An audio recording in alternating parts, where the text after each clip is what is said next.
क्या बताया था इसमें? दुंदुभी प्रातिहार्य, दुंदुभी के विशेषण बताए थे। गंभीर, हाँ 4 विशेषण है जो 4 लाइनें हैं, चारों। चारों दिशाओं को गुंजायमान करने वाला है और शुभ समागम का वैभव करने वाला है। 3 लोक के जीवों को शुभ समागम शुभ, का वैभव हाँ, करने वाला है। और आदिनाथ भगवान या भगवान तीर्थंकर के केवल ज्ञान की घोषणा करता हुआ और उनके यश का यशगान कर रही है। और आकाश में वो प्रकट रूप से गूंज रही है। चलिए, अब है 6 नंबर का प्रातिहार्य, पुष्प वृष्टि। अभी तक कौन कौन से प्रातिहार्य हो गए? बोलिए आप घंटी। अशोक वृक्ष, सिंहासन, छत्र, चवर और दुंदुभी, ये 5 प्रातिहार्य हो गए। अभी 6ठा प्रातिहार्य है पुष्प वृष्टि। मंदार सुंदर नमेरु सुपारिजात,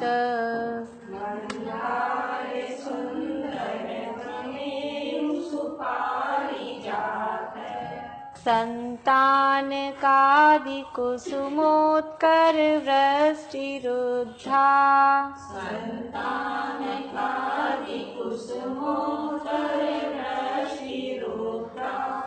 गंधोद बिंदु शुभ मंद मरुत प्रयाता,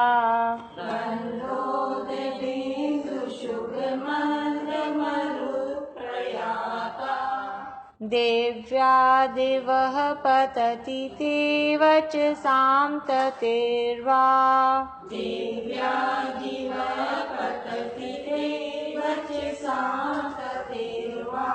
ये जो मरुत प्रयाता है, इसकी जगह कहीं कहीं मरुत प्रपाता भी मिलता है शब्द। अगर जिन लोगों को याद होगा तो हो सकता है ऐसा भी याद हो। प्रपाता भी मिलता है पर यहाँ प्रयाता ही है। देखिए, ये फूलों के नाम है मंदार, सुंदर, नमेरु और सुपारिजात या पारिजात। पारिजात नाम का वृक्ष होता है और फूल के आगे सू लगा दिया, सुपारिजात और संतानक। ये 5 फूलों के नाम बताए हैं, वृक्षों के नाम बताए हैं। मंदार, सुंदर, नमेरु, सुपारिजात और संतानक आदि। संतानक आदि, तो क में जो आ की मात्रा है उससे आ निकल जाएगा, आदि। ये आदि कुसुमोत्कर, कुसुम यानी फूल पुष्प और उत्कर यानी उनका समूह। कुसुम उत्कर, कुसुमोत्कर फूलों का समूह। वृष्टि, वृष्टि यानी वर्षा, वृष्टि ही। और रुद्धा है ना, रुद्धा में से बनेगा उद्धा, छोटा उ, उद्धा। वृष्टि रे का तो बनता है विसर्ग और ऊ निकल जाएगा उसमें से। उद्धा यानी ऊर्ध्वमुखी या उत्कृष्ट।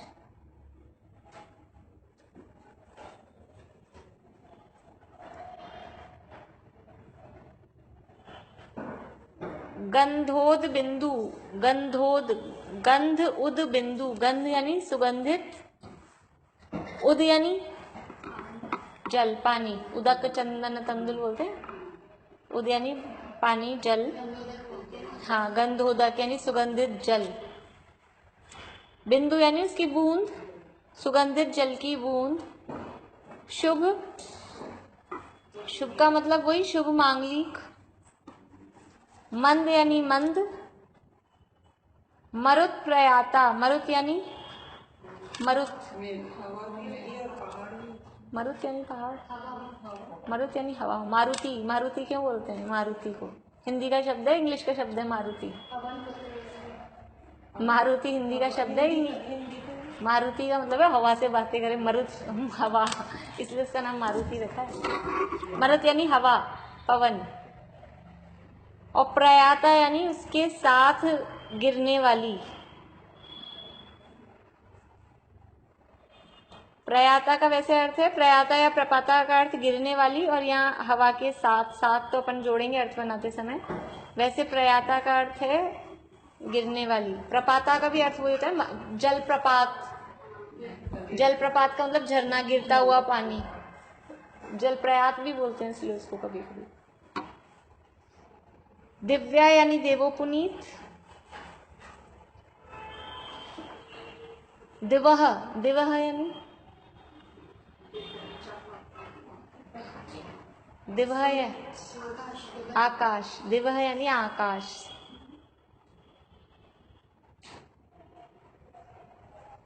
पतति यानी गिरती है।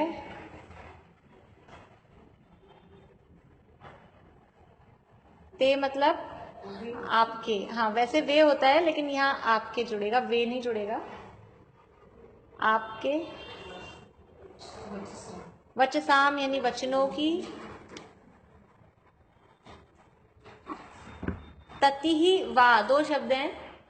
ततिहि, ततिहि में मतलब विसर्ग बनेगा, र का जो ऊपर र लगा है ना उसका बन जाएगा विसर्ग। ततिहि और वा। ततिहि यानी पंक्ति,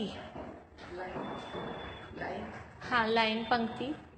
और वा यानी उसके समान, इस तरह से, या अथवा के अर्थ में नहीं है यहाँ वहाँ, अभी जोड़ते हैं अपन तो वा का जो भी अर्थ। वा ऐसा शब्द होते हैं, कुछ शब्द ऐसे होते हैं जहाँ जो अर्थ उसका लगाना हो वहाँ वो यूज में ले सकते हैं उसको।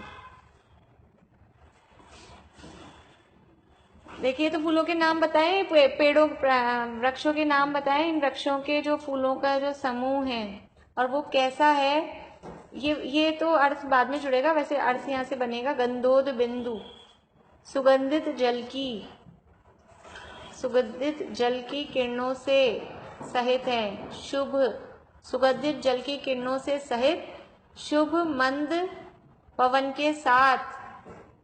शुभ मंद मरुत प्रयाता, सुगंधित जल की बूंदों के और सुगंधित मंद मंद हवा, पवन, उसके पवन के झोंके, मतलब हल्की मंद मंद पवन चल रही है, ऐसे उसके साथ जो गिरने वाली है।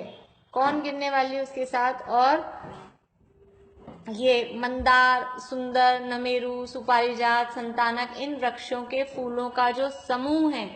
और वो फूल जो गिर रहे हैं वो कैसे हैं? उद्धा, फूलों की वर्षा हो रही है। वो कैसे हैं फूल?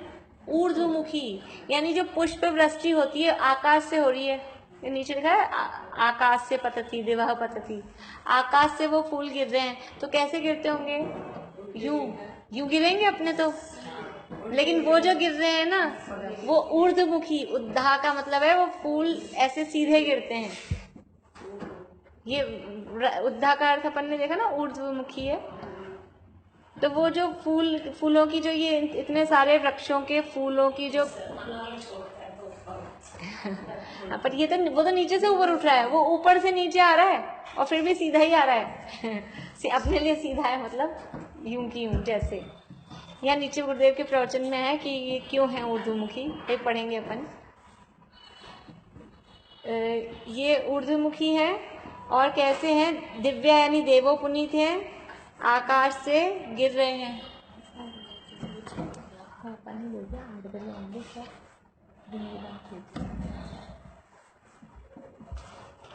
देवो पुनीत है और आकाश से पतति यानी गिर रही हैं। और वा का मतलब यहाँ बनेगा ऐसी प्रतीत हो रही है। वा का अर्थ उसके समान भी लगा सकते हैं, या ऐसी प्रतीत हो रही है। कैसी प्रतीत हो रही है या किसके समान लग रही है? कि वो जो आकाश से ऐसे दिव्य और ऊर्ध्वमुखी जो फूल गिर रहे हैं वो ऐसी लग रही है मानो ते वचसाम तति ही, वो आपके वचनों की पंक्ति ही झड़ रही हो। वो ऊपर आकाश से फूल गिर रहे हैं और ऐसे लग रहा है कि आपके वचनों की पंक्तियां, जैसे उसमें अपने पूजन में भी आता है ना, शुभ नय के झरने, मतलब मानो झड़ती हो फुल झड़ियां, इस तरह के वर्ड आते हैं ना उसमें भी। तो वो जो यहाँ तो आपके वचन ऐसे लग रहे हैं कि फुल झड़ियां झड़ रही हो, और यहाँ फूल ऐसे लग रहे हैं कि आपके वचन, क्योंकि आपके वचन भी कैसे हैं? फूलों के समान ही लोगों को आनंददायक हैं। इस तरह का ये शब्दों के अर्थ तो ज्यादा कठिन है नहीं इसमें। फिर से एक बार देख लेते हैं अपन। इस गंधोद बिंदु शुभ मंद मरुत प्रयाता, यानी सुगंधित जल की बूंद और शुभ मंद हवा के साथ गिरने वाली जो देवोपुनीत मंदार, सुंदर, नमेरु, सुपारिजात, संतानक आदि फूलों के समूह की आकाश से जो ऊर्ध्वमुखी फूल हैं उनकी जो आकाश से वृष्टि हो रही है वो ऐसी लग रही है मानो आपके वचनों की पंक्ति ही खिल रही हो। देखिए अन्वय अर्थ में और देखते हैं। हे नाथ, गंधोद बिंदु शुभ मंद मरुत प्रयाता, सुगंधित जल कणों से सहित सुखद मांगलिक, शुभ का अर्थ किया है सुखद मांगलिक, मंद यानी मंद समीर मतलब हवा, धीमी पवन के झोंकों के साथ गिरने वाली ऊर्ध्वमुखी उत्कृष्ट मनोहर देवो पुनीत यानी स्वर्गीय। हमारे को स्वर्गीय शब्द कैसा लगता है? स्वर्गीय, स्वर्ग से जो चीज आए वो स्वर्गीय। स्वर्गीय मंदार, सुंदर, नमेरु, पारिजात तथा संतानक आदि वृक्षों के कुसुमोत्कर सुमनों की वृष्टि यानी वर्षा दिवह पतती आकाश से गिरती है। वा का अर्थ यहाँ तो तथा ही किया है, लेकिन और मतलब इसका ऐसा भी कर सकते हैं कि तथा वह ऐसी लगती है या वो आपके वचनों की पंक्ति के समान लगती है, इस तरह से उसको जोड़ सकते हैं। वा यानी तथा, ते वचसाम तति पतती, आपके वचनों की पंक्ति अर्थात दिव्य ध्वनि खिल रही है। वो फूलों की जो पुष्प वृष्टि हो रही है वो पुष्प वृष्टि ऐसे लग रही है जैसे यही दिव्य ध्वनि खिल रही है। ये पुष्प वृष्टि इतनी आकर्षक और इस टाइप से है क्योंकि वो अद्भुत, ये चीज ही अद्भुत है कि अपने तो फूल गिरे तो यूं डलें, और वो इस तरह से वो, क्योंकि वो फूल कैसे हैं? सुगंधित तो हैं, पृथ्वी का एक है, वो वनस्पति का एक फूल नहीं है। देवो पुनीत तो है ही, और जो देवों का जो भी काम होगा एक्स्ट्राऑर्डिनरी होगा, साधारण तो होगा नहीं। हाँ, रत्नों के हैं। और पुष्प रस्सी का मतलब, इसलिए कोई लोग ऐसा कहते हैं कि वहाँ समरशरण में भी तो फूलों की वर्षा होती है, तो हम यहाँ फूलों की वर्षा करें तो क्या आप ऐतराज करते हो? तो वहाँ फूल कौन से होते हैं और यहाँ फूल कौन से हैं? ऐसा थोड़ी ना है। वो जैसे हमने यहाँ जो अपने पावापुरी की रचना है, यहाँ हमने कमल बनाया, ये पृथ्वी का एक है, ऐसे वो पृथ्वी का एक होते हैं। लेकिन यहाँ तो पृथ्वी का एक होने पर भी इसमें सुगंध वगैरह नहीं है, वो पृथ्वी का एक होने पर भी सुगंधित है। और सुगंधित जल की बूंदों के साथ वो हवा भी ऐसी मंद सुगंधित, जैसे अभी चल रही ना, समझ लो थोड़ी थोड़ी सी ऐसी हवा मंद इस तरह की ऐसी हवा, तो उसके साथ वो फूलों की वर्षा जो हो रही है, तो ऐसे लग रहा है मानो आपके वचन ही खिल रहे हैं, यानी दिव्य ध्वनि ही खिल रही है। तो ये जो पुष्प वृष्टि दिव्य ध्वनि के प्रतीक के रूप में यहाँ बताई है। देखो इसमें पहली लाइन देखिए प्रवचन की। हे नाथ, पुष्प वृष्टि और सुगंधित जल वर्षा, मतलब ये दोनों इसमें बताया। गंधोद बिंदु यानी सुगंधित जल की वर्षा भी हो रही है और पुष्प वृष्टि भी हो रही है। ये दोनों बाह्य और अभ्यंतर प्रसन्नता की द्योतक है, मतलब बाहरी भी वातावरण बढ़िया है और अंतरंग में प्रसन्नता होती है। मतलब इसको देखने से भी अंतरंग मन प्रसन्न होता है और अंतरंग में प्रसन्नता होती है, तो इस तरह का बाहरी वातावरण मिलता है। और उसको देखने से बाहर में तो बढ़िया लगता ही है, बाहर का माहौल तो अच्छा हो ही जाता है भाई। ऐसा अच्छा सुगंधित इस तरह का हो तो बाहर का वातावरण अपने आप अच्छा हो जाता है। तो ये दोनों बाह्य और अभ्यंतर प्रसन्नता की द्योतक हैं।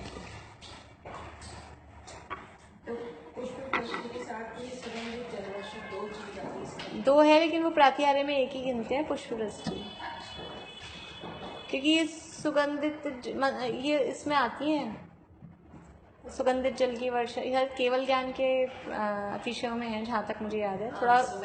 थोड़ा इसमें मिक्स हो जाता है, 14 देवकृत और केवल ज्ञान वाले में थोड़ा मिक्स हो जाता है, लेकिन दोनों में से किसी एक में, जहाँ तक है केवल ज्ञान वाले में देवकृत है, वो थोड़ा कंफ्यूज हो जाते हैं, मिक्स हो जाते हैं। करती हूँ भी वो, बहुत बार देखती हूँ, लेकिन फिर वो मिक्स हो जाते हैं दोनों आपस में। देखिए इसमें लिखा है, ये 3rd लाइन में, सुगंधित जल बिंदु और मंद मंद हवा के साथ फूल गिरते हैं, किंतु इससे भगवान को कुछ प्रयोजन नहीं है। फूल गिरो कि कुछ भी हो, यह सब तो देवता अपनी भक्ति से भक्तिवश करते हैं, भगवान को उससे कोई प्रयोजन नहीं है।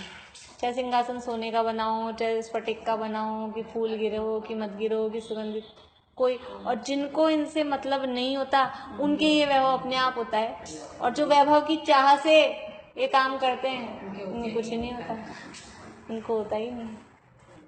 देखिए आगे नीचे से 3री लाइन, उनके समावरण में जो दिव्य फूल बरसते हैं, उनकी डंडी एवं मुख ऊपर की ओर रहता है।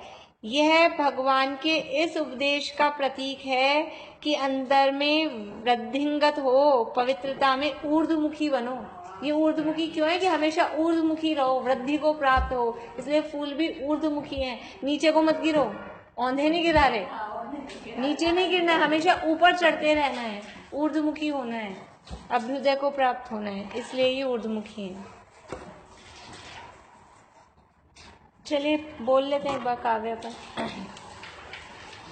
मंदार सुंदर नमेरु सुपारिजात, संतान कादि कुसुमोत्कर वृष्टिरुद्धा, गंधोदबिंदु शुभ मंद मरुत्प्रयाता, देव्यादिवः पतति तेवच साम्ततेर्वा, मंद पवन गंधोदकैः विविध कल्पतरुपुप सुवृष, देव करे विकसित दलसार, मानो द्विज पंकति अवतार। ये क्या है? सब कल्प वृक्ष के फूल हैं। ये सब कल्प वृक्षों में भी ऐसे अलग अलग जातियां हैं। अभी तो पता नहीं, देखने को ही सुनने को ही नहीं मिलते ऐसे ऐसे नाम है, मंदार, सुंदर, नमेरु सब पुराने। पूजाओं में भी इस तरह के आते हैं ना नाम सब इस तरह पुरानी जो भी पूजाएं हैं ना उनमें मिलती हैं ऐसे। हाँ, काव्य 34। अब कौन सा प्रातिहार्य का वर्णन कर रहे हैं? भामंडल। शुंभत प्रभावलय भूरि विभाविभोस्ते, शुंभत प्रभावलय भूरि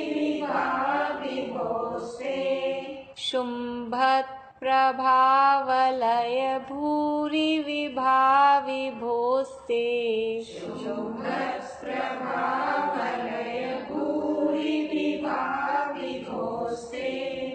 लोकत्रये द्युतिमतां द्युतिमाक्षिपन्ति,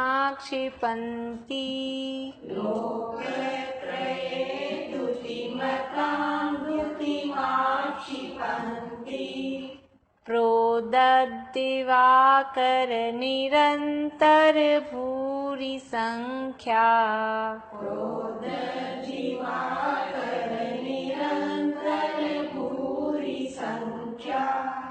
दीप्त्या जयत्यपि निशामपि सोम सौम्याम्,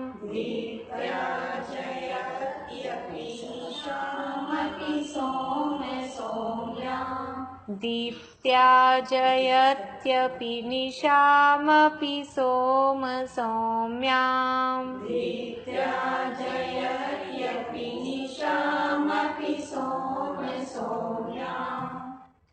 शुंभत, शुंभत का मतलब है शोभायमान, शोभायमान। प्रभा मतलब प्रभा, प्रभावलय, प्रभा डैश है ना बीच में, प्रभावलय। वलय का मतलब है मंडल, समूह, घेरा। वलय का मतलब घेरा या मंडल, तो प्रभा मंडल, प्रभा का घेरा, प्रभा भामंडल की बात चलनी है ना, तो प्रभा मंडल, शोभायमान प्रभा मंडल। भूरी, भूरी का मतलब अत्यधिक,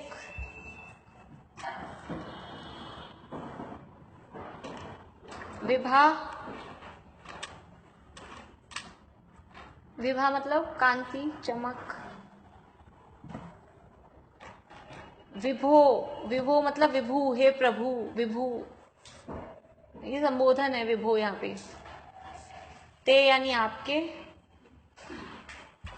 विभु का अर्थ पहले भी आता है, त्वाम अव्ययम विभुम, विभुम, विभु का क्या अर्थ?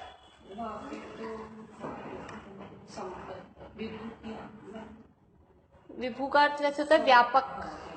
विभु का अर्थ होता है वही, विभु का अर्थ वही होता है हर जगह। विभुत्व शक्ति है एक आत्मा में। क्या अर्थ है उसका? विभुत्व शक्ति का मतलब है कि ये सब में व्यापक, आत्मा के मतलब आत्मा में ये जो शक्ति है सर्व गुणों में, सभी गुण अनंत गुणों में व्यापक हैं। ऐसे ये विभुत्व, विभु का मतलब होता है व्यापक। और वैसे विभु का अर्थ विभूति वैभव से भी लगा सकते हैं कि वैभव संपन्न जो है वो विभु। तो वैभव संपन्न जब ही होगा जब सारा कुछ उसमें व्याप्त होगा, तभी वैभव संपन्न होगा। तो ये विभो तो है, संबोधन है यहाँ पर। लोकत्रय यानी तीन लोक। विभो और ते, विभो यानी विभु और ते यानी आपके।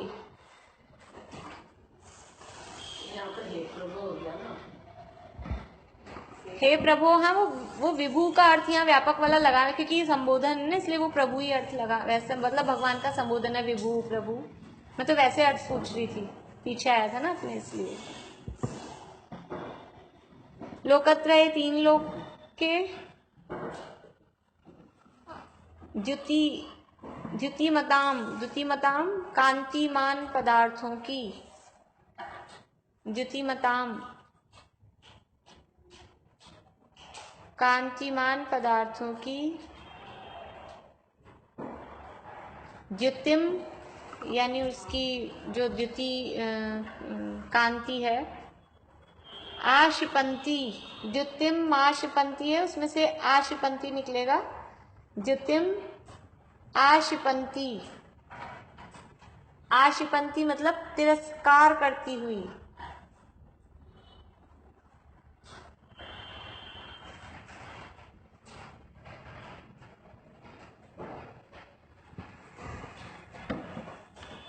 आशिपंती का मतलब है, वैसे शब्द अर्थ निकालेंगे तो ढक देना, फीका कर देना, तो मतलब उसको कम कर देना, सीधा अर्थ ही है। तिरस्कार करने का मतलब भी यही है, कुछ भी नहीं है उसके आगे, वो फीकी है बिल्कुल, ऐसा।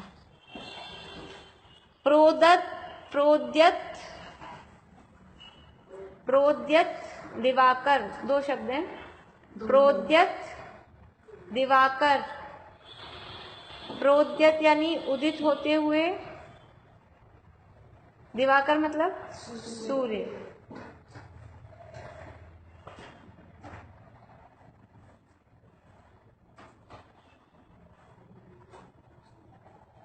निरंतर का मतलब निरंतर, लगातार, अविरल। भूरी संख्या, बड़ी संख्या, अत्यधिक संख्या।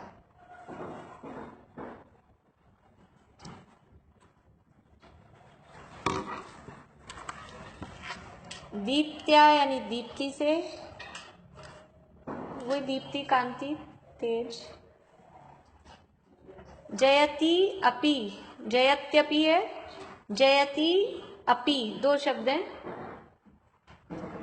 जयति यानी जीत रही है, अपि यानी भी। जयति यानी जीतती है और अपि यानी भी। निशाम अपि, निशाम, निशाम रात्रि, अपि यानी भी, रात्रि को भी। सोम, सोम का क्या अर्थ होता है? सोमवार, सोम का, हाँ, सोम यानी चंद्रमा। और सौम्याम यानी उसकी शीतलता, सुंदरता। वैसे शीतलता अर्थ लगता है यहाँ पे, सुंदरता। वैसे सौम्य को सुंदर भी कह सकते हैं, लेकिन यहाँ शीतलता अर्थ, हाँ, वो जमेगा इसका। देखिए, शुंभत प्रभावलय, पहले तो ये संबोधन ले लेंगे इधर। विभोते, हे प्रभु आपका। शुंभत यानी जो शोभायमान दैदीप्यमान, प्रभावलय यानी प्रभा मंडल है, वो भूरी विभा अत्यधिक कांति वाला है। ये तो बता दिया वो है। और वो कैसी है उसकी कांति? लोकत्रये द्युतिमताम द्युतिमा शिपंती, तीन लोक के जितने भी कांति वाले पदार्थ हैं, कांतिमान जितने भी चमकदार जगमगाते हुए तीन लोक में जितने भी पदार्थ हैं, उनकी कांति को वो फीका करने वाला है, तिरस्कृत करने वाला है। मतलब तीन लोक के जितने भी, आप एक से एक कोहिनूर हीरा कहो, जो भी कहो, दुनिया में जो सबसे चमकदार हो, सबसे बढ़िया हो, वो सब उसके आगे कुछ भी नहीं है, फीके हैं। हाँ, तो वो तीन लोक के द्युतिमताम यानी कांतिवान पदार्थों की, द्युतिम यानी उनकी आभा को, कांति को, आशिपंती उसको फीका करने वाला है, तिरस्कृत करने वाला है। और कैसा है? प्रोदत दिवाकर, उदित होते हुए सूर्य। और उदित होते हुए सूर्य भी कैसे हैं? भूरी संख्या, उदित होते हुए बहुत सारी संख्या वाले सूर्य, यानी असंख्य सूर्य भी हों और वो सारे उदित हो रहे हैं, तो उदित होते हुए कैसे चमकदार वो होते हैं और उनका तेज होता है। तो उदित होते हुए निरंतर जो बड़ी संख्या में बहुत सारे जो सूर्य हैं, और उनकी जो तेज है उसको भी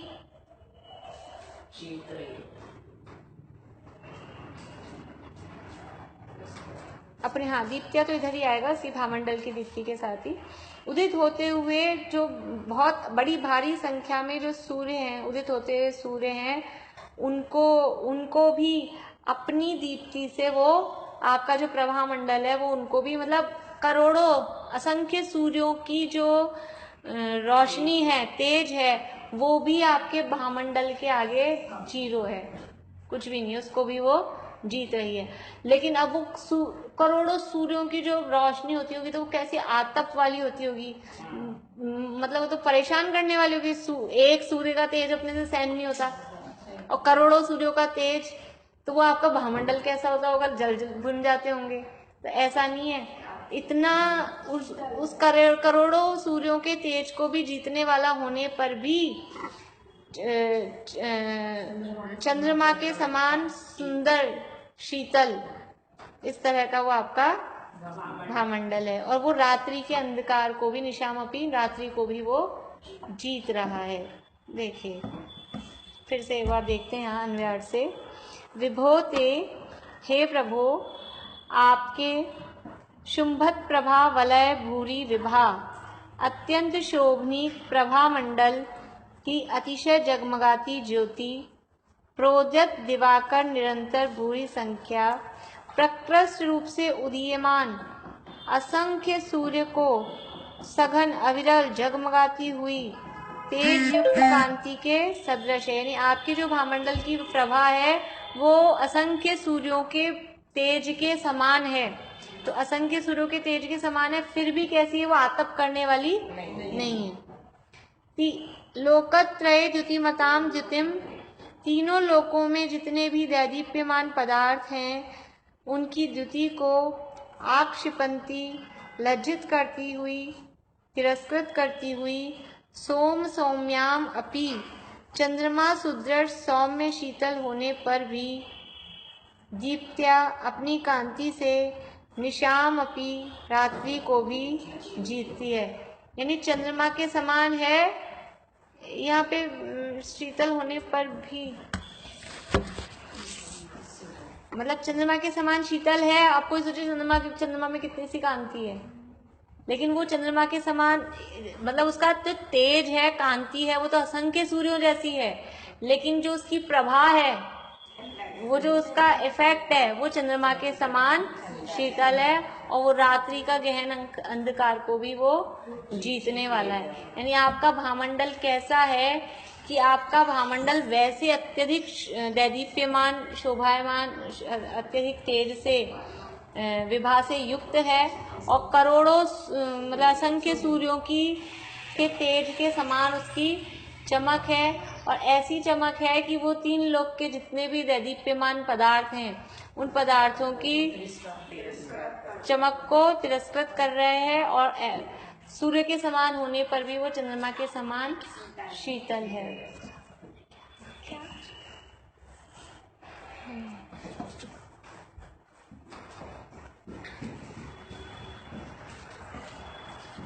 देखिए पढ़ते हैं अपन इसमें।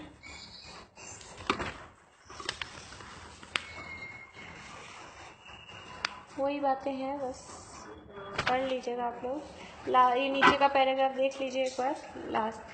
हे प्रभु, हजारों सूर्यों के समान आपके भामंडल की अतिशय शोभा 3 लोक के समस्त कांतिमान पदार्थों की तुच्छता एवं आपकी महानता प्रकट कर रही है, तथा चंद्रमा के समान सुंदर होने से रात्रि का भी अभाव करती है। तो समाज शरण में दिन रात नहीं होती, वो भामंडल की एक अकेले की चमक इतनी है कि वो रात होने का काम ही। ये अपने नीचे ये सारी लाइटें जल रहा है ना यहाँ पे चल। ऐसे पहली बार जब मैं आई ना लगी थी लाइट्स, तो पहली बार ऊपर आए तो रात को आए लाइट जल रही थी, भक्ति हो रही थी, तो ऐसा लगा एकदम से बिल्कुल एकदम कंफ्यूजन हो गया कि जैसे स्टेडियम वगैरह में डे नाइट मैच होते हैं तो इतनी लाइट करते हैं ना, तो ये आर्टिफिशियल लाइट से इतना उजाला इस तरह से करते हैं, तो वहाँ ये नेचुरल मतलब भामंडल का इतना प्रकाश है कि वह रात्रि लगती होती। ये भी वहाँ अतिशय है, ये भी वो अतिशय है वहाँ का। यहाँ तो अपन सहन ही नहीं कर सकते। यहाँ तो एक कार चला रहे हो, सामने से कार की लाइट आए तो दिखता ही नहीं है, ऐसे हो जाता है बिल्कुल अंधे हुए है क्या, दिख ही नहीं रहा, बिल्कुल दिखना बंद हो जाता है रात को ऐसे।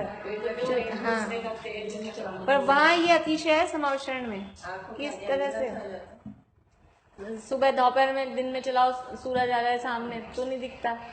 ये तो हमारी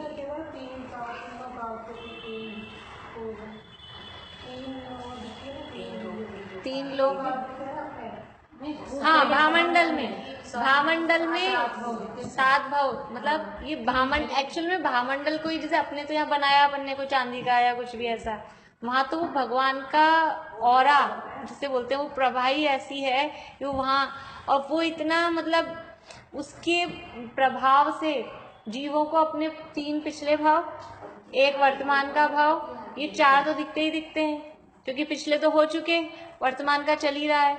और अब भविष्य में जिनको इसी भाव से मोक्ष जाना हो उनको तो आगे कैसे दिखेंगे, भव ही नहीं है। जिनको अगले भाव में मोक्ष जाना उनको एक और भाव दिखेगा, जिनको 2 भाव बाद जाना उनको 2 भाव दिखेंगे, और जिनको और भाव ज्यादा लेने हैं तो उनको और 3 भाव आगे के इसमें दिख जाते हैं। भवी देखा नहीं, औरों को भी दिखेंगे ना, जिनको 10 भाव और लेने हैं, जिनको 10 भाव और लेने हैं तो मैक्सिमम आगे के तो 3 ही दिखेंगे ना, आगे के पूरे 10 नहीं दिखेंगे, 3 पीछे के 3 आगे के। हाँ, जो वहाँ भगवान के सामने तक भव्य जीव ही जा सकते हैं, इसलिए उसमें आता है भामंडल की द्युति जगमगात भवि देखत निज भव 7। और ये अकेला भामंडल में ही नहीं दिखते ये भाव, जो समावशरण के वर्णन में, समावशरण में कई बावड़ियां बनी हुई हैं, कई जगह दर्पण लगे हुए हैं, वहां पे भी ये भाव दिखते हैं जीवों को अपने, जो समावशरण के जो पानी में दिखते हैं, वो जो जाति स्मरण अलग चीज है, जाति स्मरण अलग चीज है, वो भाव दिखना वो अलग चीज है, वो तो ज्ञान का वो चीज अलग है। यहाँ अपने भाव दिखना आगे पीछे के, जाति स्मरण होगा तो पीछे पीछे का होगा, जैसे आगे का थोड़ा ना होगा। ये तो भाव दिख रहे हैं, बाद के भी दिख रहे हैं। इससे क्रमबद्ध पर्याय की सिद्धि में ये दिया दादा ने दिया, मतलब वो तो उसमें लिखा है ही, इससे क्रमबद्ध पर्याय की सिद्धि हो। अगर आगे की पर्याय नक्की नहीं हो तो भाव कैसे दिखेंगे? भाव दिख रहे हैं, इसका मतलब है आगे का क्या होना है वो सब निश्चित है कि अब आपको अगली भाव में क्या बनना है, तभी तो दिख पा रहे हैं। केवल ज्ञान में भी तभी दिखते हैं कि जो होना है वो सब निश्चित है, तो केवल ज्ञान में दिखता है। ऐसे कैसे? ऐसा उसमें समावशरण के वर्णन में जो 8 भूमियों का जो वर्णन आता है, जो कोट है, भूमियाँ हैं, तो उनमें शायद कहाँ मेरे को अभी पूरा याद नहीं है, पर वो जो बावड़ियाँ बनी होती है, कहीं एक जगह वहाँ दर्पण भी लगे होते हैं, उनमें जीवों को अपने भाव वहाँ पे भी दिखते हैं।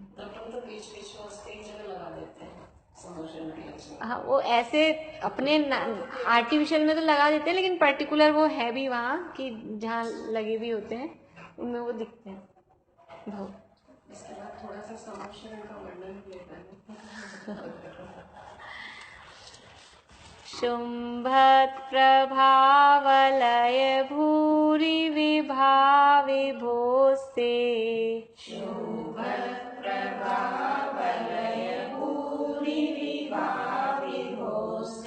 इकट्ठे बोलेंगे। लोकत्रये द्युतिमतां द्युतिमाशिपन्ति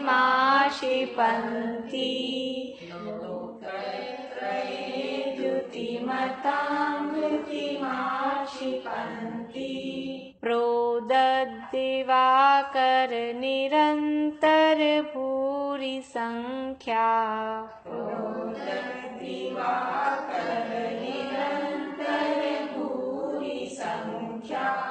दीप्त्या जयत्यपि निशामपि सोम सौम्याम्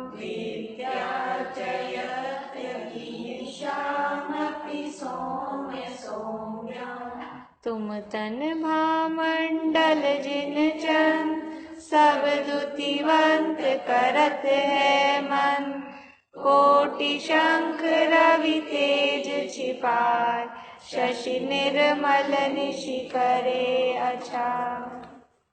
चलिए हो गया समय, आगे कर लूँगी।